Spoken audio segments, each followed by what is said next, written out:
नमस्कार दोस्तों, मेरा नाम है आशीष चंद्रवंशी और आप सभी का स्वागत है हमारे YouTube channel tricky maths by Ashish पर। दोस्तों, आज हमारी सिंपल इंटरेस्ट की सेकंड क्लास होने वाली है और आपने हमारी पहली क्लास तो ज़रूर देखी होगी और अगर आपने हमारी पहली क्लास नहीं देखी है तो प्लेलिस्ट में आपको उसकी लिंक मिल जाएगी। दोस्तों, पिछली क्लास में हमने कुछ बेसिक क्वेश्चंस किए थे। आज हमें कुछ और भी अच्छे क्वेश्चंस करने हैं और देखने हैं कि उन क्वेश्चनों में क्या मेथड लगेगी, क्या ट्रिक लगेगी और एग्ज़ाम में वो क्वेश्चन किस तरीके से बनते हैं। तो दोस्तों, बिना समय गवाए आइए देखते हैं सिंपल इंटरेस्ट का भाग 2 क्लास नंबर 2। ठीक है दोस्तों, तो पहला क्वेश्चन है कितने समय में। क्वेश्चन क्या है? क्वेश्चन हमारे पास है कितने समय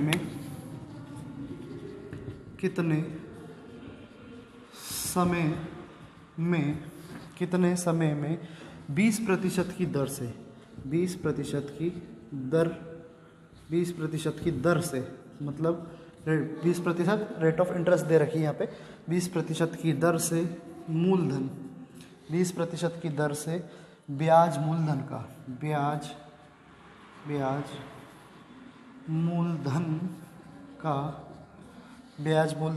9/25 गुना हो जाएगा। क्या कहा है? 9/25 गुना हो जाएगा। यही क्वेश्चन है दोस्तों, पिछली वीडियो में हमने एक चीज़ सीखी थी। वो क्या सीखी थी कि मूलधन निकालना हमने सीखा था, मतलब साधारण ब्याज निकालना हमने सीखा था। जैसे कि साधारण ब्याज बराबर होता है मूलधन गुणित दर गुणित समय बटे 100, यही सीखा था। पर मैंने आपको एक बात सिखाई थी कि अगर वो साधारण ब्याज की जगह टाइम पूछ ले। क्या पूछ ले? टाइम मतलब समय पूछ ले, उसके बाद दर पूछ ले और साथ में मूलधन पूछ ले। क्या पूछ ले? मूलधन। तो मैंने एक बात आप लोगों को सिखाई थी कि हमेशा आपका ब्याज ऊपर रहेगा। क्या रहेगा? ब्याज हमेशा ऊपर रहेगा। जो ब्याज है ब्याज ऊपर रहेगा और साथ में गुणा 100। साथ ही साथ अब आपके पास क्या बचा है? यहाँ आपके पास बचा है दर और मूलधन। क्या बचा है? दर और मूलधन। यही बात मैंने सिखाई थी। ठीक है दोस्तों, अगर आपसे रेट ऑफ इंटरेस्ट पूछ ले मतलब दर पूछ ले तो फिर भी आपका ब्याज और गुणा 100 ऊपर ही रहेगा और इसकी जगह क्या आ जाएगा? समय। क्यों आ जाएगा समय? और मैं ये भी बताऊंगा अभी आपको। ये फॉर्मूलेस जो हैं, छोटी छोटी सी बातें हैं, ये आपको सीखनी बहुत ज़्यादा ज़रूरी है और बहुत ही आसान सी बात है। और क्या आ गया यहाँ पे? मूलधन। क्या आ गया? मूलधन। साथ ही साथ अगर मूलधन पूछ ले तो फिर से आपका ऊपर क्या आएगा? ब्याज। क्या आएगा? ब्याज गुणा 100 बटे में क्या आ जाएगा? यहाँ से मूलधन पूछा है तो दर इंटू समय। यही चीज़ें आनी बाकी थी। क्यों? क्योंकि मैंने आपको समझाया था कि साधारण ब्याज बराबर क्या होता है? साधारण ब्याज बराबर होता है मूलधन गुणित दर गुणित समय। क्या आता है? समय। ये पिछले वीडियो की बातें हैं दोस्तों। आज नया वीडियो स्टार्ट करने से पहले थोड़ा सा बेसिक समझा देता हूँ, पर आप हमारा पुराना वीडियो ज़रूर देखें, तभी आपको हमारे इस वीडियो की बात समझ में आएगी। ठीक है दोस्तों, और बटे में नीचे क्या आएगा? 100। दोस्तों, साधारण ब्याज और गुणा 100 जब मिल के ऊपर आया है तो ये सारी चीज़ें आपको पता है। कोई सी एक चीज़ पूछेगा, जैसे मैंने मूलधन पूछ लिया, उसने हमसे मूलधन पूछा तो मूलधन बराबर मैंने क्या लिखा? साधारण ब्याज और 100 ऊपर और दर और समय नीचे। उसी तरीके से अगर वो रेट ऑफ इंटरेस्ट पूछ लेता है, यहाँ से दर पूछ लेता है, तो ब्याज और गुणा 100 ऊपर आ गया और बच क्या गया? समय और मूलधन वो नीचे आ गया। ठीक है दोस्तों, इसी तरीके से आपको सारी चीज़ें करनी है। अब इस क्वेश्चन में हमसे उसने क्या पूछा है? कितने समय में, मतलब हमसे समय पूछा है। क्या पूछा है? समय पूछा है। तो दोस्तों, देखते हैं कि समय को हम कैसे निकालेंगे यहाँ से। अब देखना, बहुत ही आसान तरीके से हम समय निकालेंगे इस क्वेश्चन का। क्वेश्चन में कहा है कितने समय में 20% की दर से। अब समय तो हमारे पास है नहीं, तो समय को हमने लिख दिया बराबर ब्याज। अब एक बात समझिएगा यहाँ से कि जो ब्याज है वो क्या होगा? ब्याज मूलधन का मतलब सीधी सी बात यह है कि जो 9/20 हमें 9/25 जो हमें दे रखा है, इसमें जो 9 ऊपर है वो ब्याज की तरह काम आएगा। किसकी तरह काम आएगा? ब्याज की तरह। कैसे? कि अगर ब्याज उसका 9 है, गुणा तो हमें 100 करना ही था, क्योंकि पिछले क्वेश्चन में मैंने समझाया था रेट ऑफ इंटरेस्ट हमें कितनी दे रखी है? रेट ऑफ इंटरेस्ट हमें दे रखी है 20% और साथ ही साथ 9 के नीचे बटे में कितना था? 25। मतलब जो 25 था वो यहाँ पर हमारा प्रिंसिपल था, मूलधन था, और जो 9 था वो था हमारा ब्याज। क्या था? ब्याज था। ठीक है दोस्तों, आइए अब इसे सॉल्व करते हैं। किस तरीके से सॉल्व करेंगे? मैंने यहाँ से 25 से 100 को काटा कितनी बार? 4 बार। 25 के 100 और 4 से मैंने 20 को काटा, कितना आ गया? 5। 4 5 20, तो ऊपर कितना बच गया?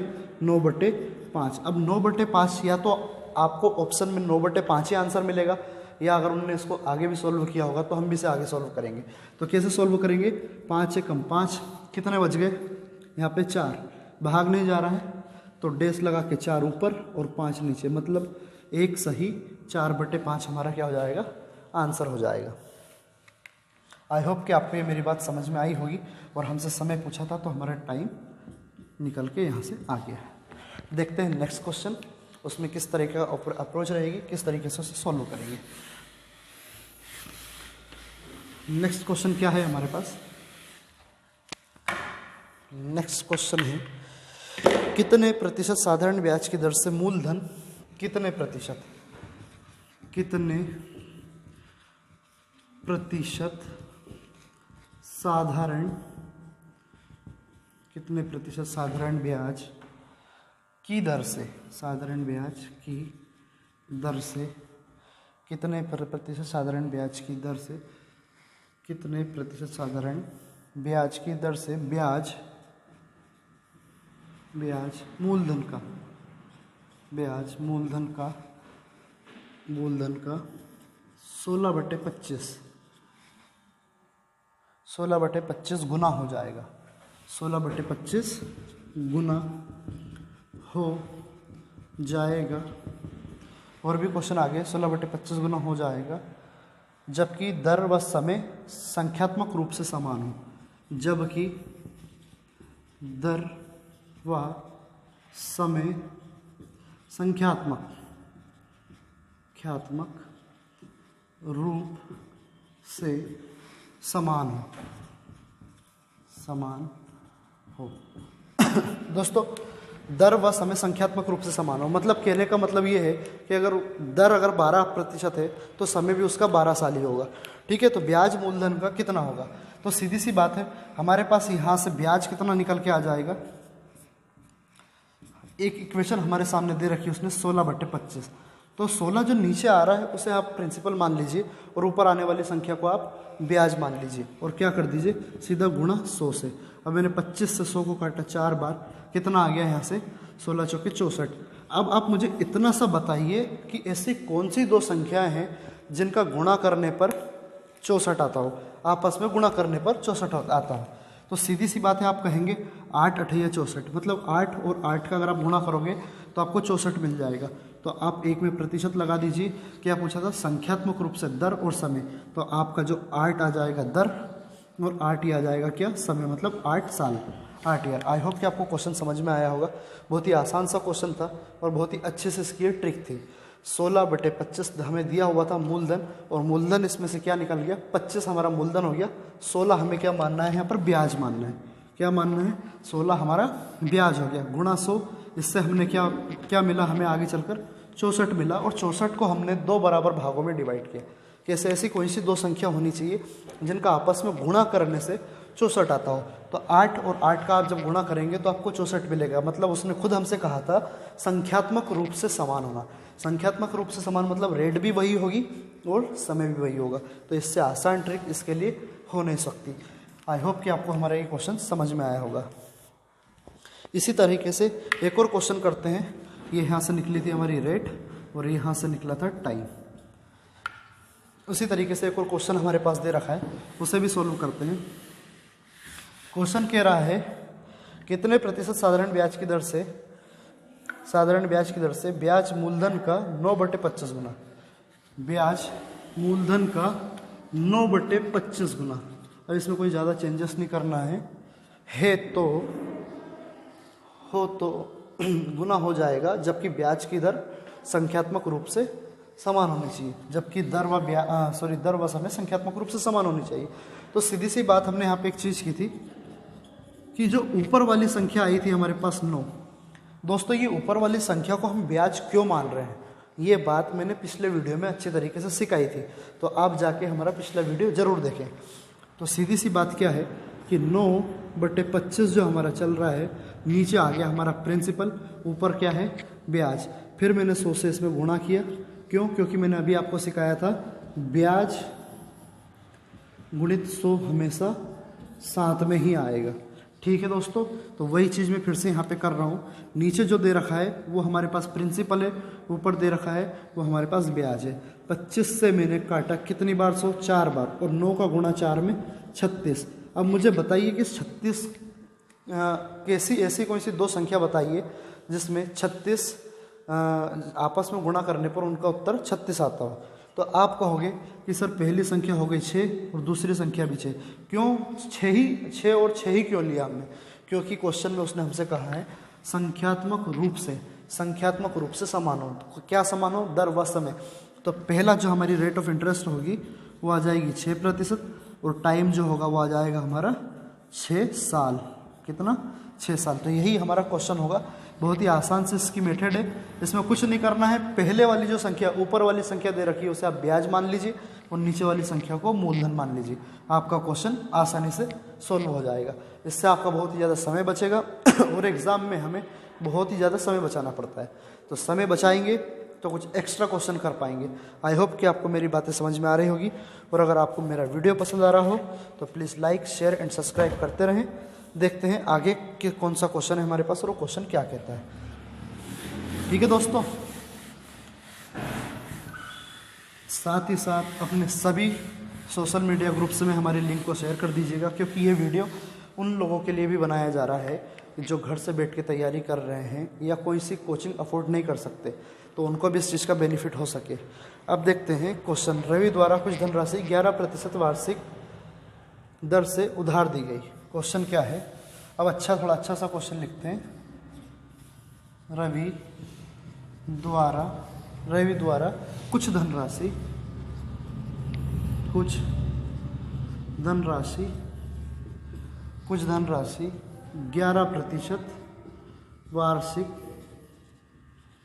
11%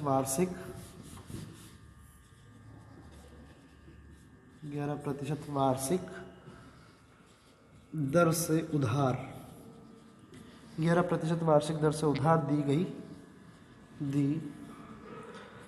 11% वार्षिक दर से उधार दी गई यदि साधारण ब्याज की दर 14% होती। यदि साधारण ब्याज की दर 14% अधिक होती। क्या होती? 14% अधिक होती। 14% अधिक होती तो 123 रुपये अधिक ब्याज मिलता। तो 123 रुपये अधिक ब्याज 123 रुपये अधिक ब्याज मिलता। 123 रुपये अधिक ब्याज मिलता तो उधार दी गई धनराशि हुई। तो उधार दी गई धनराशि होगी। दोस्तों धनराशि से उसका कहने का मतलब क्या है? वो यहाँ से हमारा मूलधन पूछ रहा है। क्या पूछ रहा है? मूलधन पूछ रहा है। तो सीधी सी बात है, इसको सॉल्व करते हैं। जब पहली बार उसने पैसे दिए वो क्या दिए? 11% वार्षिक की दर से दिए। ठीक है, पर किसी ने उससे कहा कि भैया आप 14% वार्षिक की दर से देते। क्या करते कि 14% आपकी रेट ऑफ इंटरेस्ट अधिक रहती तो क्या होता? 123 रुपये अधिक मिलते। तो भैया हम वही कर देते हैं, 14% अधिक दे दिया हमने। अब 11 से तो भाई साहब ने पहले ही दे रखे थे, 14 से दे देते तो कितने ज़्यादा मिलते? 123 रुपये। 14 से दे देते तो कितने मिलते? 123 रुपये। तो 11 से दे रखे थे, 14 से देने का बोल रहा है, तो कितने का डिफरेंस आ जाता? अगर 14 से दे देता तो 3% का। अब ये 3% का डिफरेंस, अगर 3% का डिफरेंस यहाँ से निकल के कितना आया? 3%।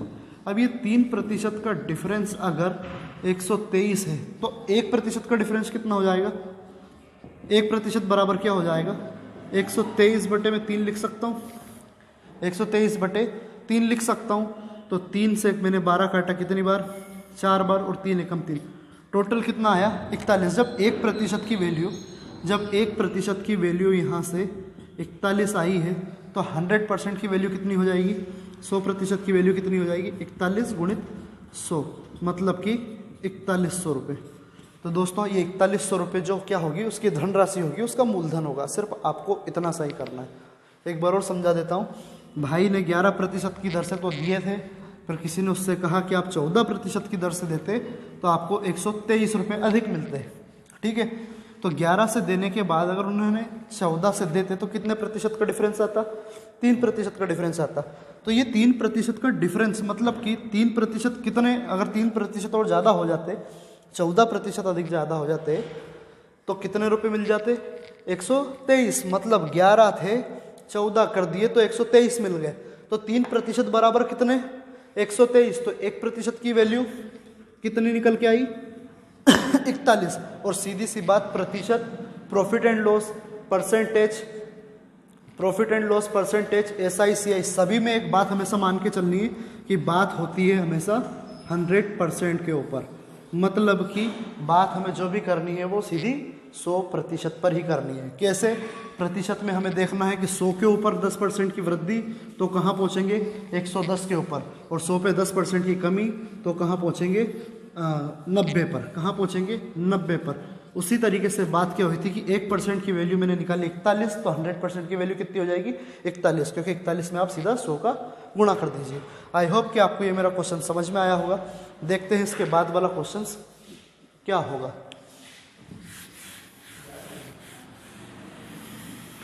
आई होप कि आपको मेरी बातें समझ में आ रही होंगी।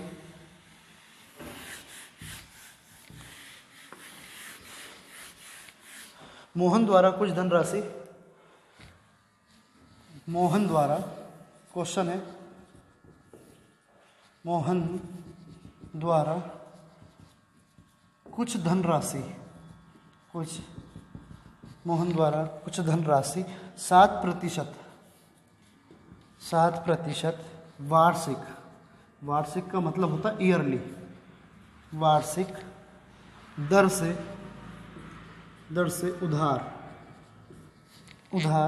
दी गई, वार्षिक दर से उधार दी गई, वार्षिक दर से उधार दी गई। यदि साधारण ब्याज की दर 6 सही 3/4 होती, यदि साधारण ब्याज की दर 6 सही 3/4 प्रतिशत होती तो 75 रुपये कम मिलते। कितने, 75 रुपये कम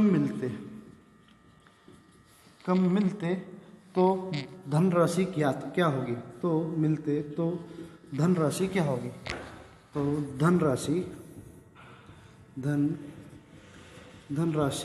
क्या होगी। दोस्तों इसके पहले जो हमने क्वेश्चन किया था उसमें क्या हो रही थी, रेट ऑफ इंटरेस्ट बढ़ रही थी। क्या हो रही थी, रेट ऑफ इंटरेस्ट बढ़ रही थी। मतलब 11% दे रखी थी तो कितनी हो गई थी, 14%। पर अब उन्होंने क्या कहा कि भैया अगर 7% की दर से देते, क्या करते, अगर 7% की दर से दिया है, क्या बोल रहा है क्वेश्चन कि मोहन द्वारा कुछ धनराशि 7% वार्षिक की दर से, 7% की दर से तो दे ही रखी है। यदि वह साधारण ब्याज की दर, क्या दे रखी है, साधारण ब्याज की दर 6 सही 3/4 होती तो 75 रुपये कम मिलते। एक बात तो ये हमने लिख दी। सेकंड बात जो हमें दे रखी है 6 सही 3/4। अब ये हमारे पास क्या दे रखा है, मिश्र भिन्न दे रखा है, मिश्र भिन्न दे रखा है। तो जब आप इसको सॉल्व करोगे, जब इस मिश्र भिन्न को साधारण भिन्न में लेके आओगे तो आपका आंसर क्या निकल के आएगा, यहाँ से 6.75%। अब मैं एक बात सिखाता हूँ आपको, वो बात क्या है कि यहाँ से 6 को भूल जाओ, 3/4 को याद रखो। अब जिसको फ्रैक्शन वैल्यू पता होगी कि फ्रैक्शन क्या होता है, वो इसको आसानी से कर लेगा। 6 वैसा का वैसा ही लिखा है मैंने, 3/4 का मतलब होता है 75, पर मैंने यहाँ पे दशमलव लगा दिया क्योंकि ये पूरा नहीं कटा है। ठीक है, तो अब सीधी सी बात यहाँ पे कि 7% की दर से दिया था, अब कह रहे हैं कि 6.75 की दर से देता तो 75 रुपये कम मिलते। तो यहाँ से डिफरेंस कितना आएगा, तो 7% और 6.75 में डिफरेंस यहाँ से आपका बन गया 10.25 का, 25 का। अब 10.25% बराबर आपके कितने हैं, 75 है। 75 रुपये कम मिल रहे भाई, डिफरेंस आया 0.25% का। तो ये डिफरेंस किसकी वजह से आया है, ये 75 रुपये कम किसकी वजह से मिलते हैं, ये 0.25 की वजह से मिलते हैं। तो 1% की वैल्यू हम यहाँ से कैसे निकालेंगे, 1% की वैल्यू हम निकालेंगे 75, नीचे आएगा 10.25। अब मैं यहाँ से दशमलव हटाऊंगा तो दशमलव के बाद कितनी संख्या है, 2 संख्या है, तो मैंने ऊपर क्या लगा दिया, 0 लगा दिया। अब मैंने 25 से जब इसे डिवाइड करूँगा, जब मैं इसे 25 से डिवाइड करूँगा तो क्या आ जाएगा, 25 दिया 75, ठीक है, 25 दिया 75 और 2 जीरो वैसे की वैसे। अब ये 1% की वैल्यू हमारे पास 300 आई है, तो 100% की वैल्यू, जब 1% की वैल्यू, 1% की वैल्यू थोड़ा सा ऊपर कर देता हूँ कि 10.25% बराबर 75 दे रखे हैं, 10.25% बराबर 75 है, ठीक है। तो 1% की वैल्यू निकालेंगे हम यहाँ से, 1% बराबर 75 बटे में 10.25 लिख सकता हूँ। और ये 10.25 के आगे से अगर मैं दशमलव हटा दूँ तो दशमलव के बाद कितनी संख्या थी, 2 संख्या थी, तो मुझे क्या करना पड़ेगा, ऊपर 2 जीरो लगानी पड़ेगी। क्या करना पड़ेगा, ऊपर 2 जीरो लगानी पड़ेगी। अब मैंने ऊपर 2 जीरो लगा दी। अब नीचे क्या मिल गया मेरे को, 25, ऊपर क्या है 75। तो 25 से 75 कितनी बार कटेगा, 3 बार। कितनी बार कटेगा, 3 बार। तो यहाँ ऊपर क्या बच गया मेरे पास, 300। 1% की वैल्यू अगर 300 है तो 100% की वैल्यू कितनी हो जाएगी, आप इसमें सीधा 100 का गुणा कर दीजिए। क्या कर दीजिए, 100 का गुणा कर दीजिए, मतलब आपका आंसर कितना आ जाएगा यहाँ से, 30,000।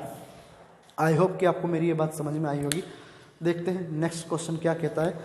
दोस्तों ये वाला वीडियो आपको तब तक समझ में नहीं आएगा जब तक आप इसके पुराने वाला वीडियो ना देखें, क्योंकि इसमें चीज़ें वही चल रही है जो पुराने वाले वीडियो में जिसका बेसिक हमने समझा दिया है।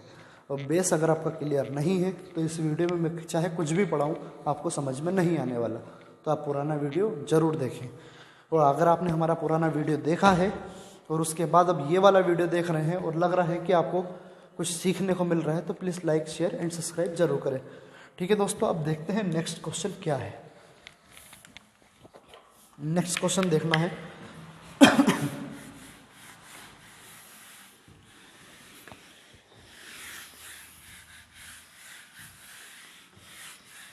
नेक्स्ट क्वेश्चन है, राम ने कुछ धनराशि 3 वर्ष के लिए उधार दी। क्या किया, राम ने कुछ धनराशि 3 वर्ष के लिए, कितने वर्ष के लिए, 3 वर्ष के लिए उधार दी। 3 वर्ष के लिए उधार, राम ने कुछ धनराशि 3 वर्ष के लिए उधार दी। यदि ब्याज की दर 2% अधिक होती, यदि ब्याज की दर 2%, यदि ब्याज की दर कितनी अधिक होती, 2% अधिक होती, 2% अधिक होती तो 144 रुपये अधिक मिलते। कितने अधिक मिलते, 144 रुपये अधिक मिलते। 144 रुपये ब्याज अधिक मिलता है, यहाँ ब्याज कर लेना, ब्याज अधिक मिलता। तो धनराशि क्या होगी, अधिक मिलता, तो धनराशि क्या होगी। दोस्तों इसमें भी मूलधन पूछा है। अब ब्याज की दर, राम ने कुछ धनराशि 3 वर्ष के लिए उधार दी। ठीक है दोस्तों, वर्ष हमारे पास जो यहाँ पे दे रखा है, जो टाइम दे रखा है हमारे पास, कितना दे रखा है, 3 वर्ष। समझना इस बात को, बहुत ही आसान तरीके से हम इसको सॉल्व करेंगे। और जो रेट ऑफ इंटरेस्ट हमें दे रखी है वो कितनी दे रखी है, 2%। तो मुझे बताइए 2% क्या 3 साल की है, ये जो 2% रेट ऑफ इंटरेस्ट हमें दे रखी है क्या 3 साल की है या 1 साल की है, इसको किस तरीके से समझेंगे। दोस्तों ये जो रेट ऑफ इंटरेस्ट हमें दे रखी है वो 1 साल की है, तो 3 साल के रेट ऑफ इंटरेस्ट हम कैसे पता करेंगे, यहाँ से हम 3 के साथ 2 का गुणा कर देंगे। तो कितने प्रतिशत आ गया हमारे पास, 6% प्राप्त हुआ। मतलब रेट ऑफ इंटरेस्ट कितनी लगी, क्योंकि साधारण ब्याज में सिर्फ ब्याज लगता है, चक्रवर्ती ब्याज में ब्याज के ऊपर ब्याज लगता है, इसीलिए इसे साधारण ब्याज कहते हैं। चक्रवर्ती ब्याज में ब्याज के ऊपर ब्याज लगता है। ठीक है दोस्तों, तो जब 6% हमारे पास दे रखे हैं तो क्या बोल रहा कि अगर 6% ब्याज की दर 2% अधिक होती तो कितना ज़्यादा मिलता हमें, 144 रुपये अधिक मिलते हैं। यही बोला था कि 144 रुपये अधिक मिलते हैं। अब हमारे पास ब्याज की दर दे रखी है 6%, कितने के बराबर, 144 के बराबर। ठीक है दोस्तों, अब 6 से 144 को आप डिवाइड करोगे तो कितनी बार होगा, सीधा 24 बार। कितनी बार डिवाइड होगा, आप डिवाइड अब कर लीजिएगा, क्योंकि इतनी छोटी छोटी इक्वेशन अगर मैं सॉल्व करवाने लगा तो हमारा चैप्टर ही काफ़ी दिन में ख़त्म होगा, इसलिए मैंने इसको डिवाइड डायरेक्ट किया हुआ है। आप अपने वीडियो को पॉज करके पहले इसे डिवाइड कीजिएगा, उसके बाद फिर आंसर लाइएगा। तो यहाँ से हमें क्या मिल गया, 1% की वैल्यू हमें कितनी मिल गई, 24। तो सीधी सी बात, तो हम 100% पे करते हैं। हमारे वीडियो में, लास्ट वाले में वीडियो में आपने देखा होगा कि हमने बात का आंसर स्टार्ट की थी 100% से। तो आप कोई सी भी चीज़ को अगर 100% मान रहे हो तो आपका आपको क्वेश्चन में ना तो x, y, z कुछ भी मानने की आवश्यकता नहीं पड़ने वाली है। तो मैंने इस बात को 100% से मानी कि भैया क्या माना था, बात यहाँ पे 100% पे चलानी है, और 1% की वैल्यू अगर 24 है तो 100% की वैल्यू कितनी हो जाएगी, 24 गुणा 100। टोटल कितना आ जाएगा यहाँ से, 2400। आई होप कि दोस्तों ये क्वेश्चन आपको समझ में आया होगा। बिल्कुल आसान और इजी सा क्वेश्चन था। देखते हैं हम नेक्स्ट क्वेश्चन हमसे क्या कह रहा है। क्वेश्चन है, ए ने कोई धनराशि 8% वार्षिक ब्याज की दर से दी, 8% वार्षिक ब्याज की दर से दी। यदि ब्याज की दर, यहाँ से आपको डायरेक्ट क्या करना है, 8% कर देना है। क्या कर देना है, 8%, 8 वर्ष के लिए, सॉरी, यहाँ क्या कर देना है आपको, 8 वर्ष, 8 वर्ष के लिए, 8 वर्ष के लिए उधार दी। यदि ब्याज की दर क्या होती, 2/1/4%, 2/1/4% होती तो 160 रुपये अधिक ब्याज मिलता। कितना मिलता, 160 रुपये अधिक ब्याज मिलता। तो धनराशि क्या होगी। बहुत ही आसान सी बात हमसे पूछी है और सेम क्वेश्चन है, पिछले क्वेश्चन जैसा ही है। तो करना क्या है, हमें वही सारी मेथड, वही सारी अप्रोचेस में भी लगानी है।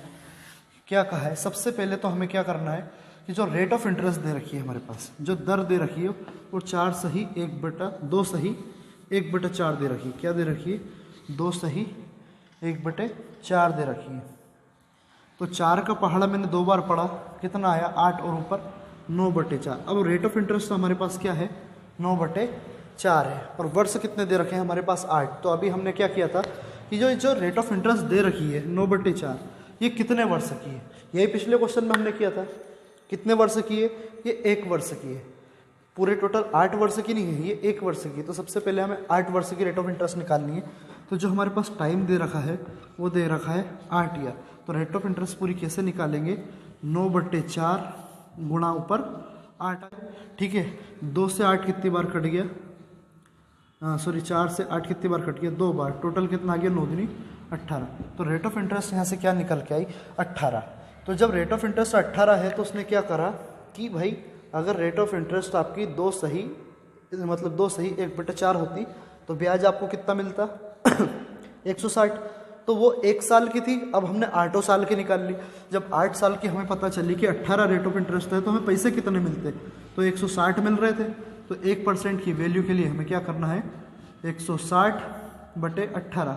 अब 160 को आप 18 से डिवाइड करेंगे तो कितना हो जाएगा, 2 से काट ले या किसी से भी काट ले, 160 18 को आप काटेंगे तो कितनी बार कटेगा, ये 8 बार कटेगा। ठीक है, चलो काट ही देता हूँ मैं 2 से काटा 9 बार, 2 से काटा 8 बार, ऊपर कितना बच गया 0, 80 बच गया। अब मैंने 9 से काटूंगा इसे 9 से काटूंगा तो 9 से 81 बार जाएगा। तो सीधा सा आप ये कीजिए कि 800 लिखा ही 80 आपने लिखा ही हुआ है तो 80 के नीचे आप बटन 9 लिखे ही रहने दीजिए। लास्ट में हम क्या करते हैं, जब 1% की वैल्यू निकालते हैं तब हम इसमें 2 जीरो ऊपर बढ़ाते हैं। तो आपको करना कुछ नहीं है, 800 के आगे मतलब 80 1% की वैल्यू हो तो 100% की वैल्यू में आप ऊपर क्या कीजिए, 2 जीरो लगा दीजिए। इसके बाद या तो आपका आंसर यही रहेगा, मेरे पास तो इतना ही आंसर है। अगर आगे सोल्व किया हो तो आप इसमें 9 से 8000 में भाग दे देंगे तो आपका आंसर निकल के आ जाएगा। और दोस्तों आप इसका आंसर आगे का सॉल्व करके मुझे कमेंट भी कर सकते हैं। आई होप कि आपको मेरा क्वेश्चन समझ में आया होगा। तो दोस्तों आज के लिए हमारी क्लास में इतना ही, और देखते हैं अगली क्लास में किस टाइप के क्वेश्चंस बनेंगे। ये कुछ हमने थोड़े अच्छे लेवल के क्वेश्चन किए। जब हमारी कल नेक्स्ट क्लास आएगी तब हम और भी अच्छे लेवल के क्वेश्चंस करेंगे और देखेंगे कि सिंपल इंटरेस्ट हमसे और क्या कह रहा है, किस तरीके हमें उसमें क्वेश्चन लगाने हैं। तो दोस्तों प्लीज़ अपना सपोर्ट बनाए रखिएगा। Please like, share and subscribe करना ना भूलें। सभी ग्रुप में शेयर कर दें, क्योंकि ये सारी मेहनत हम आपके लिए कर रहे हैं। और साथ ही साथ आप ये बात तो जानते हैं कि मध्य प्रदेश कांस्टेबल की भर्ती आ चुकी है, जिसकी एक फॉर्म फिल करने की जो डेट दे रखी है उन्होंने 8 जनवरी दे रखी है। तो दोस्तों उसके लिए तैयार हो जाइए, खड़े हो जाइए, सारी चीज़ें छोड़ दीजिए, जी जान से लग जाइए, क्योंकि ये मौके बहुत कम और बार बार नहीं मिलने वाले। क्योंकि वैकेंसी अगर अभी चली गई तो बाद में आपको पता नहीं कितना समय इंतज़ार करना पड़े। तो तैयारी में लग जाइए अच्छे से, हमारा पूरा सपोर्ट आपके साथ है। और आप चाहते हैं तो सीहोर में हमारी ऑफलाइन क्लास भी ज्वाइन कर सकते हैं। हमारी कोचिंग का नाम है FDC कोचिंग क्लासेस, ये न्यू कलेक्ट्रेट के सामने है। ठीक है दोस्तों, थैंक यू।